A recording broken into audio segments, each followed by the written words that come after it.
boys and girls. It's Mrs. Pecora here, back to read you another installment of Ms. Coco is Loco. So sit back, relax, and enjoy Chapter 7, called The Worst Poem in the History of the World. Miss Coco took me back to the G&T room. She didn't say a word as we walked down the hall. She must have been really mad. I knew I was in big trouble. Miss Coco must have found out that I made up a poem about eating bunnies. She must have known that I offered the kids candy to keep them quiet. But when we got back to the G&T room, the most amazing thing in the history of the world happened. Miss Coco put her arms around me and gave me a hug. AJ, she said, I think you are a genius. Huh? I've been looking over the poems you wrote for Miss Daisy's class, Miss Coco said, and they are incredible. They moved me to tears. In all my years of teaching, I have never met a child with such raw talent. Huh? I said. Miss Daisy gave me this, said Miss Coco, handing me a sheet of paper. You wrote this, didn't you? Yeah, I guess so. It was one of those dumb poems I made up by throwing flashcards in the air. It's wonderful, Miss Coco cried. I never thought someone so young could write such brilliant poetry. You need to share your gift with the world, AJ. You should become a poet when you grow up.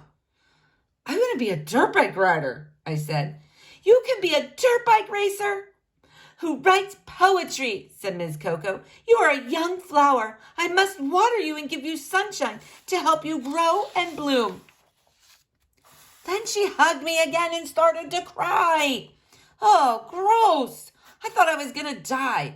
Miss Coco was sure to tell everybody what a great poet I was. Do you know what that can do to a kid's reputation?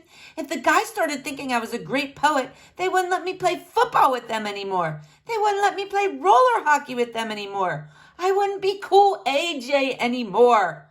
I'd be Arlo, the poet. There was only one thing I could do. Run away to Antarctica and live with the penguins. Penguins are cool, and they wouldn't care that I was a gifted and talented nerd who wrote poetry. But wait! That's when I got another great idea. If I could write really good poetry, then I could write really bad poetry too.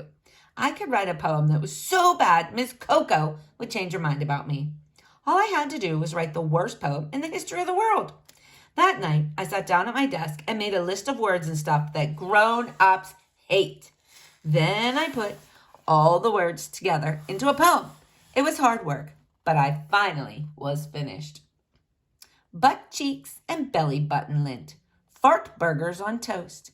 I like to eat toenail clippings and earwax the most. Dumbheads and idiots and morons I hate. Armpits and dog do and snot on my plate. There were a few more verses like that, but you get the point. I did it. I had written the worst poem in the history of the world. The next morning, while the other kids were hanging around the school store, I went into Miss Coco's room. She was looking in a mirror and putting stuff on her face.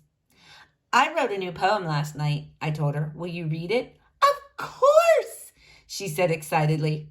I handed her the poem. Ha ha ha. My troubles would soon be over. Miss Coco would probably kick me out of the gifted and talented program. Maybe with a little luck, I'd even get kicked out of school. Then I really could sit around and do nothing. Miss Coco finished reading the poem. She looked at me. I love it, she said. Huh? Then she started singing that feeling song again.